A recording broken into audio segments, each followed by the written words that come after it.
A continuación voy a dar lectura a unos documentos, primero sobre la posición del gobierno nacional relacionado con el blindaje al proceso de paz. Dice: según el gobierno nacional, así será el paso a paso para el acuerdo que brinda el proceso de paz. El consenso logrado en La Habana entre el gobierno y las FARC para darle seguridad y estabilidad jurídica al acuerdo final sobre el fin del conflicto involucra al Congreso de la República, a la Corte Constitucional, a los ciudadanos en las urnas y a la comunidad internacional.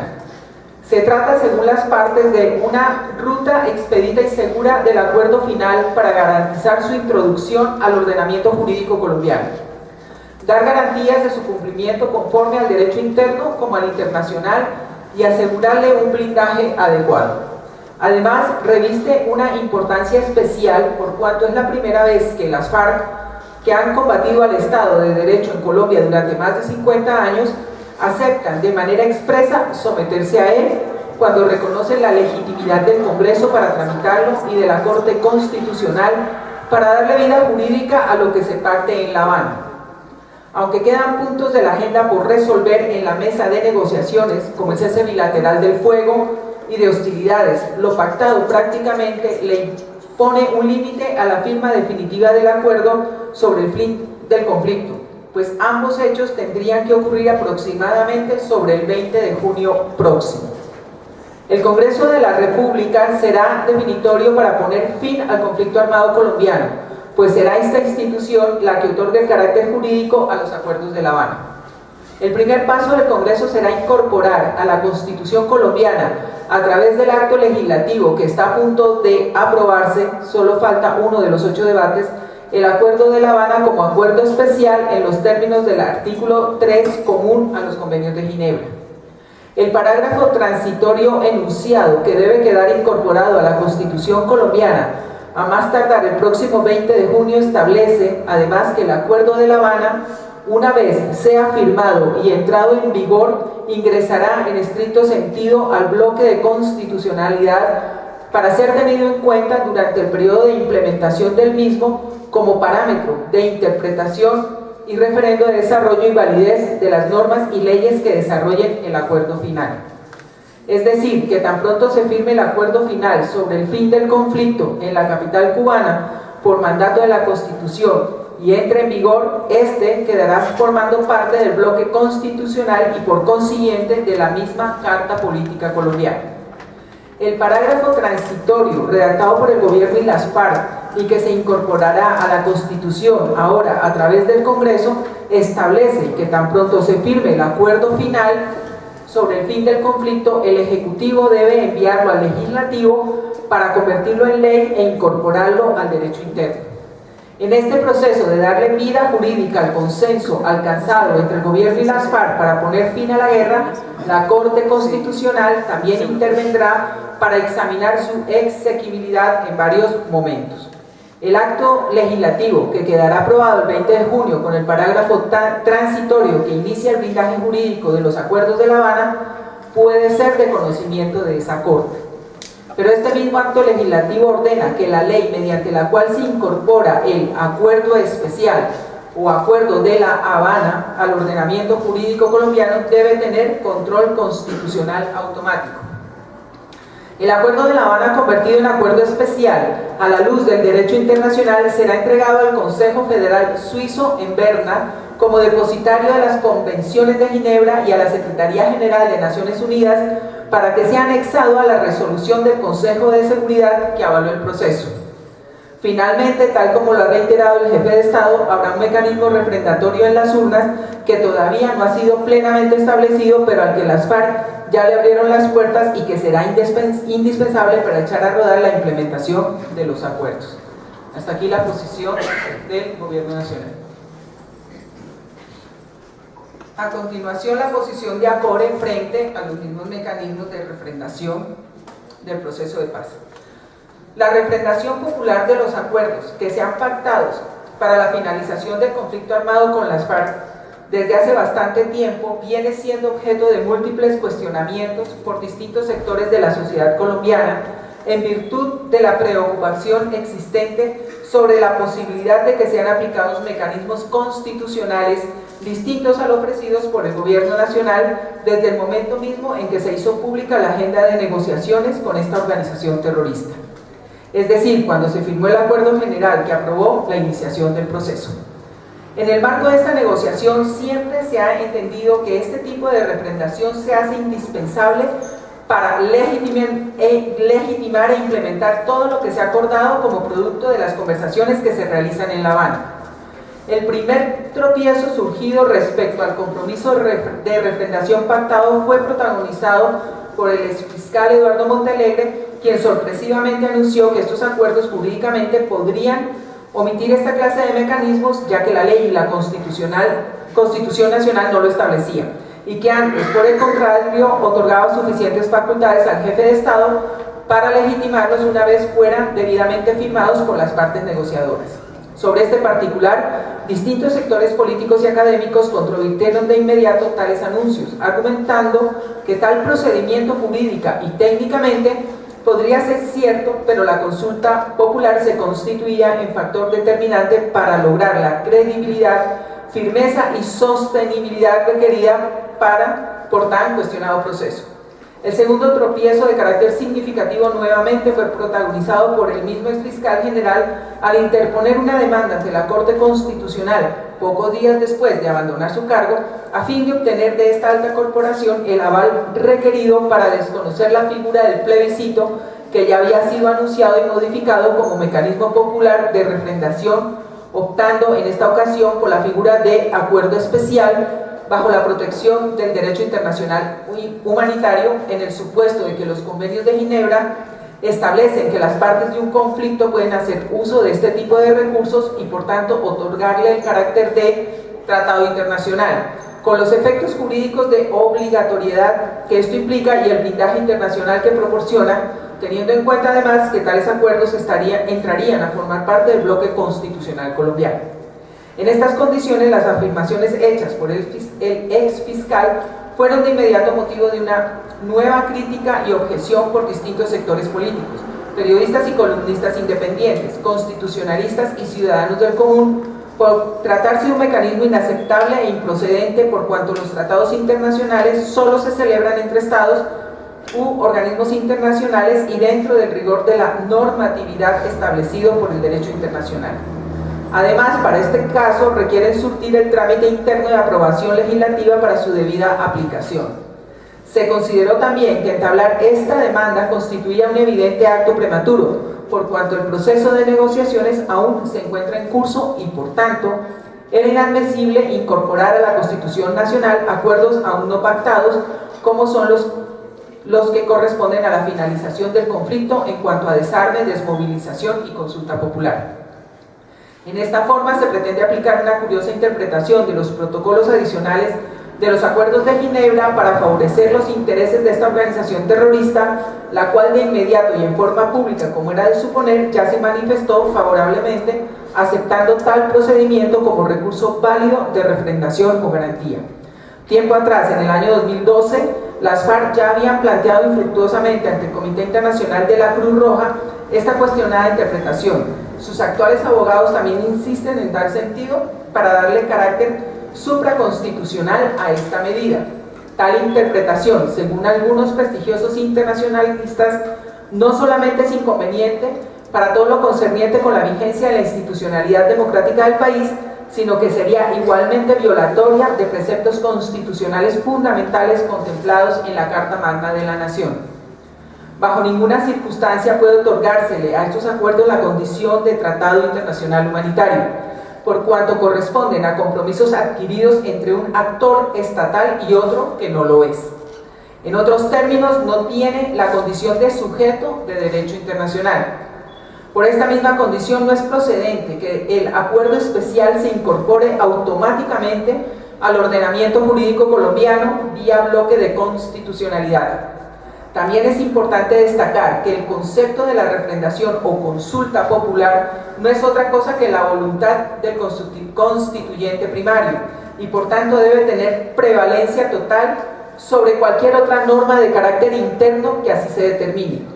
En las circunstancias actuales, el único mecanismo válido con carácter vinculante para blindar los acuerdos que sean pactados no es otro que una constituyente o un referendo que permita consultar a la opinión nacional mediante temas o preguntas concretas su posición frente a lo que se haya negociado. La fórmula propuesta por el gobierno respecto al plebiscito no es vinculante y ya ha sido demandada por inconstitucionalidad, tampoco ha sido aceptada por las FARC. Finalmente, de no darse una refrendación adecuada, cualquiera que sea el mecanismo constitucional que se utilice, la opinión pública se sentirá burlada y totalmente desconocida. El país difícilmente se someterá a las imposiciones de una cuestionada minoría. Cualquier acuerdo logrado en tal sentido no sería más que una simple tregua. Por otra parte, aún no hay claridad sobre 27 salvedades pendientes por resolver, surgidas de los preacuerdos ya pactados en materia agraria, política y drogas ilícitas. Tampoco en algunos asuntos relacionados con la conformación de la Comisión de la Verdad y del Tribunal Especial de Paz en cuanto a justicia transicional. De igual manera, públicamente se ha anunciado que este acuerdo podría darse en cuestión de pocas semanas y no de meses, sin concretarse hasta el momento ni informarse a la opinión pública lo relativo a desmovilización y desarme, entrega formal de su cuantiosa fortuna, participación activa y presencial en el Congreso de la República sin requisito alguno de elegibilidad y sobre todo la eventual conformación de un cuerpo de seguridad para su propia protección conformada por miembros de su organización que fungirían al interior de la Unidad Nacional de Protección como funcionarios de Estado. De ser así, podría ejercer fácilmente el control territorial a que aspiran en las zonas de reserva campesina o territorios de paz sobre los cuales vienen exigiendo una gran autonomía. Brigadier General Jaime Ruiz Barrera, Presidente Nacional de ACOBE. Y seguidamente le daré lectura a la posición del doctor Álvaro Leiva, que explica en qué normas colombianas e internacionales se basan los acuerdos especiales. Dice, en los últimos días se ha dicho de todo sobre los llamados acuerdos especiales, tan en boga a propósito del proceso de paz de La Habana. Estas líneas pretenden aportar claridad. El artículo 93 de la Constitución Nacional señala que cuando el Congreso de la República aprueba un tratado sobre temas de derechos humanos, de aquellos que no se pueden suspender, ni siquiera estando vigentes los estados de excepción, ese tratado, o mejor dicho, su contenido, prevale en el orden interno, es decir, se agrega al bloque de constitucionalidad. Digámoslo de manera llana, el tratado se convierte en una norma constitucional adicional. Fue la Corte Constitucional la que en su momento oportuno se encargó de señalarle a los colombianos el significado de prevalencia en el orden interno y en qué consiste aquello del bloque de constitucionalidad. El primero en rendir ponencia sobre particular fue el magistrado Alejandro Martínez Caballero. En célebre sentencia, la Corte acoge lo expresado por este juez constitucional sobre dicho bloque. Está compuesto, anota el máximo tribunal, por aquellas normas y principios que, sin aparecer formalmente en el articulado del texto constitucional, son utilizados como parámetros de control de constitucionalidad de las leyes, por cuanto han sido normativamente integradas a la Constitución, por diversas vías y por mandato de la propia Constitución. Son, pues, verdaderos principios y reglas de valor constitucional, esto es, son normas situadas en el nivel constitucional. Son varios los tratados sobre derechos no susceptibles de ser suspendidos, jamás que de tiempo atrás han sido agregados a la Constitución. Dicho de otra manera, han sido incorporados a la Carta como normas constitucionales. Hagamos alusión a 5 ejemplos nomás, para ser tenidos en cuenta en el desarrollo de este escrito. El referente a los estatutos de la Organización de Naciones Unidas y su Carta de Derechos, la Convención Americana de Derechos Humanos de San José, Costa Rica, suscrita en 1969, los tratados que componen el derecho de los derechos humanos, los convenios relativos al derecho internacional humanitario y el Estatuto de Roma, Corte Penal Internacional y competencias. Se repite, las normas que integran los instrumentos aludidos anteriormente son normas constitucionales colombianas, y si se quiere afirmar lo mismo de otra forma, hacen parte del bloque de constitucionalidad. Pero lo que es particularmente interesante y enormemente valioso es que lo que se derive de esos instrumentos y tenga alcance aplicable a todas las personas, adquiere la misma categoría jurídico-constitucional. Veamos algunos casos. La Convención Americana de 1969 creó la Comisión Americana de Derechos Humanos y la Corte Interamericana de Derechos Humanos. Lo que estos organismos acuerden o decidan para su validez en Colombia no requieren de un nuevo paso por el Congreso Nacional. Aún más, si sus decisiones jurídicas tienen alcance aplicable a todos, prevalecen automáticamente en el orden interno.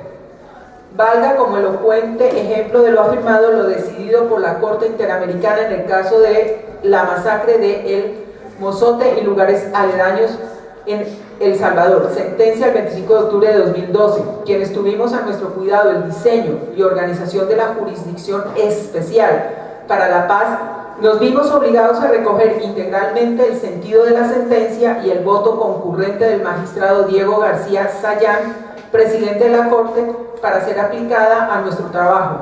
Esto por la naturaleza prevalente de dicha providencia. A nadie se le ocurrió advertir que pudiera ser necesario el paso por el Congreso Nacional de lo ordenado por la aludida sentencia. Otro ejemplo, opinión consultiva del 13 de noviembre de 1985. Consulta elevada ante la Corte Interamericana de Derechos Humanos por la República de Costa Rica, decide el alto tribunal que no se necesita título profesional de periodismo para el ejercicio de este oficio. Su decisión, con alcances erga omnes, aplicable a todas las personas, se interpretó insertada en el bloque de constitucionalidad colombiano sin que mediara trámite legislativo alguno. ¿Cuál es el significado de un acuerdo especial? A propósito de lo que se pretende significar, hacemos la siguiente pregunta en el entendido de que la respuesta es obvia, se da como por ley de gravedad constitucional. ¿Qué podría pensar la comunidad internacional o cualquier academia de jurisprudencia del mundo si en Colombia se exigiera que la resolución recientemente dictada por el Consejo de Seguridad de las Naciones Unidas sobre el monitoreo del cese bilateral de fuegos y hostilidades fuera llevada al Congreso para su aprobación y luego a la Corte Constitucional para su posterior revisión? ¿Terminaríamos haciendo un oso total? Claro que sí, porque dicha resolución desde su nacimiento prevalece sobre nuestro ordenamiento interno. De todos los convenios o tratados referidos anteriormente son los que conforman el derecho internacional humanitario, los que sin duda hacen parte esencial del núcleo duro de nuestra Constitución. ¿Y esto por qué? Porque sus normas, además de haber sido adheridas al texto de nuestra propia Carta, por la esencia de su intrínseco valor, es decir, por razones axiológicas y deontológicas, comprenden un imperativo ético de tal magnitud que para su puesta en vigencia ni siquiera requiere ser aprobadas por Estado alguno. Esto tanto que, por su origen consuetudinario, su contenido refleja los principios del derecho de gentes, tales como resultan de los usos establecidos entre naciones civilizadas, de las leyes de humanidad y de las exigencias de la conciencia pública. Cláusula Martens. Y bien vale la pena resaltar que este cúmulo de significados y valores se confunde con la noción de jus cogens, consagrada en el Tratado sobre los Tratados de Viena de 1969 por decisión de los expertos y peritos en el tema, que a la sazón integraba la Comisión de Derecho Internacional de la Organización de las Naciones Unidas. Ninguno de ellos, sin duda, un perico de los palotes. Álvaro Leiva Durán, fue lo que escribió para el tiempo.